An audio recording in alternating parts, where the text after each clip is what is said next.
Hey Shooksters, welcome to Throwback Week, and today my throwback video is going to be super depressing. So my original idea for Throwback Week was to do like a Dear Younger Self video, but then I come on YouTube and I see Reagan do it, and it's like,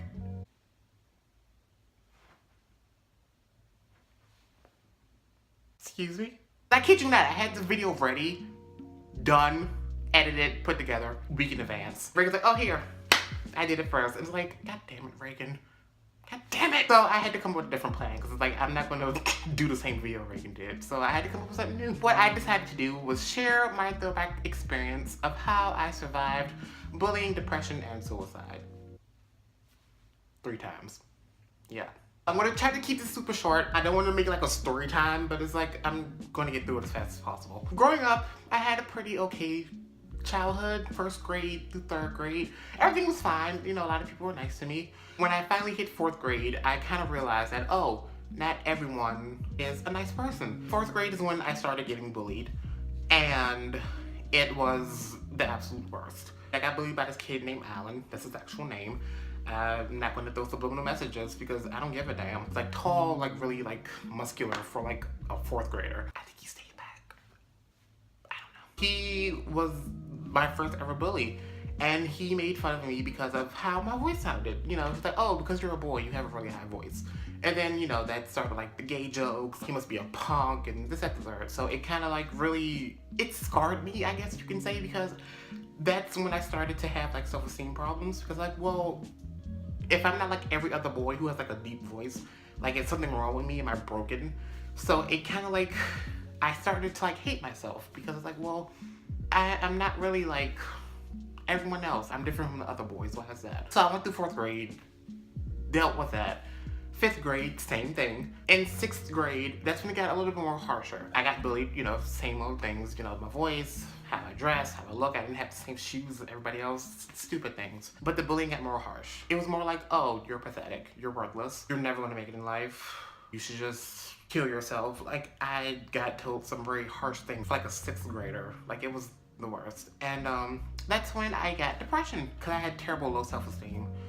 And I wasn't happy with myself. And I was like, you know, I'm not good enough for the world. And, you know, maybe I should just do something about it. At that time in 6th grade, I didn't really have like a specific bully. It was more like me versus everyone. I was by myself. I didn't really have any friends. And I tried my best to deal with it, of course, because that's what I tried to do. I tried to always look at the bright side of things. But at that time, I couldn't anymore. I couldn't like put on a show. I just couldn't. I remember, I don't know what happened, but it got like really bad. Like around like the holiday times, like the bullying kind of like doubled, I guess. Because I did get bullied like almost every day. And it like doubled. It seemed like I got bullied more. I remember one time I came home and I just went on a rampage. I like destroyed the house, destroyed the Christmas decorations. I was like so upset at myself because I felt like, oh, because of how I am, that's why I got bullied. So I blamed myself for getting bullied. And I felt like it was my fault. That was the same night I had my first suicide attempt, which was almost successful. And I don't mind telling you all what I did. I took like a random bottle of prescription pills from my mom's medicine cabinet, took the whole thing, and I blacked out for like a while. And it felt like I had like an outer body experience because like I was watching myself like black out. And I was like, okay, this isn't what I thought it would be. Maybe you should get up. Like, can you get up please? Cause no, I take it back. Humor is how I deal with things, by the way. So if I laugh, it's fine. So I was like, well, I guess this is what death is like. You watch yourself die and then you die. I blacked out for like a sufficient amount of time, to the point that I probably should have died that day. But a miracle happened. I woke up, and as soon as I like gained consciousness, I like immediately threw up. And I threw up all the pills. And I always think, oh, that was my miracle moment. You know, God was like, hey, what we're not going to do, bitch, is have you die this damn early. But that didn't stop me. So fast forward from 6th grade to 7th grade. That's when the bullying got worse. It came from verbal bullying to being verbal and physical. And at that time I had 2 bullies. One was Wade and one was Trayvon. It was like monkey in the middle. When one person wasn't bullying me, the other person was. It was kind of hard to deal with that every single day I went to school. You know, and of course I tried my best to like just smile about it. By the way, I never told anyone that I was getting bullied, like at all. In my life, like I told none of my family, none of my friends. I tried to hide it. 7th grade, my bullying was like really like life or death, like threatening kind of thing. Wade, he was like a really like super tall guy. He had like a criminal history. He was a 7th grader with a house arrest bracelet. That just was like, he would bully me like really bad, like physical. Like I would come home with bruises. He would like physically like beat on me. And I had my bruises. He pushed me down the stairs one time. Not just like 2-3 stairs. He pushed me like a whole entire like flight of stairs. I didn't have any serious injuries, but I just had like some really bad bruises. And it was really sore, but like I got through that. It was one time he pushed me so hard in the hallway that like on the little floors, linoleum floors. I don't think that's how you say it. It sounds like aluminum, but it's linoleum?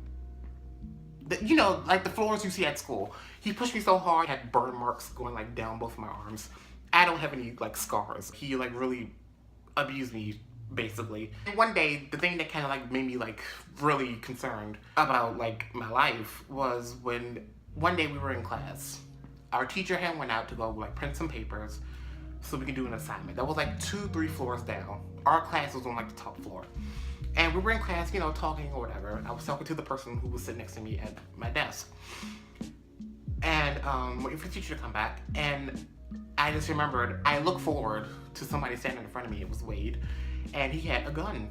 Not a toy gun, not a BB gun, an actual gun. And I remember the gun. It was a silver gun, and it was like, oh, this song. I don't know the name of guns. I'm not a Republican. So I don't just like memorize the name of guns. So of course my first initial reaction was like, move his hand out of my face. I kept like shoving his hand out of my face. I think about like the 4th, 5th time I did that. He like went in his pocket, he pulled out the bullets, loaded the gun, he pointed in my face, and he said, if you touch me one more time, I'm pulling the trigger. I remember just everything was silent. Everyone in the room just turned around and looked. It was like, what is happening right now? And I was terrified. And I was scared because like, is this how I'm gonna die? I expected it to be a little bit more elaborate, but I guess I'm gonna die today. It was like a good solid minute of just like everybody just staring and me just like staring at him. One girl in class, she got up, she's like, wait, put the gun down.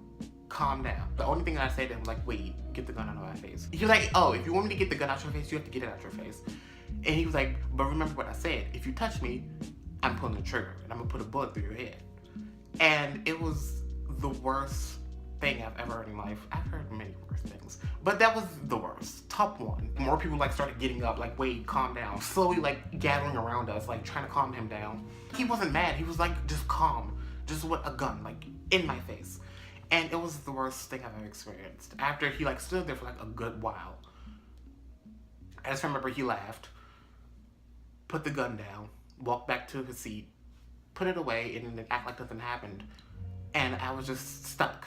I was like, I don't know what to do. Because I was terrified. I was like, I'm gonna die today. After a while, our teacher came back. The room was like dead silent. She came in there like, oh, what's going on? Y'all real quiet. Y'all must have been up to something.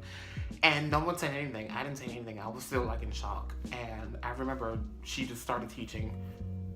And I just stormed out of the classroom. I went in the bathroom. I cried my eyes out. Almost had like an asthma attack.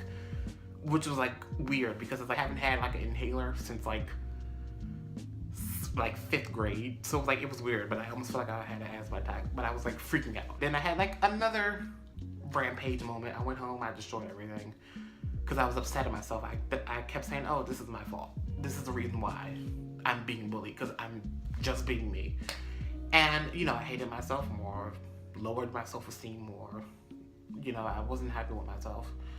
And, then this is when I attempted suicide again. Tried to slit my wrist, didn't work. Fast forward, 8th grade. The bullying kept happening. Wade was gone, but of course I still had my other bully, Trayvon. And then I had another guy named Devontae who was bullying me at the same time. So it was like nothing changed, but just a different person. It was more physical. I guess you could say I got abused more. I had like another like mental breakdown. And I didn't like destroy anything this time. I tried to like commit suicide a 3rd time. and that didn't work. And the thing that stopped me from committing suicide was actually my dog. Because I remember I was sitting in the hallway. It was dark because I closed all the doors in the hallway, so it was like dark in the hallway, but it was like daytime.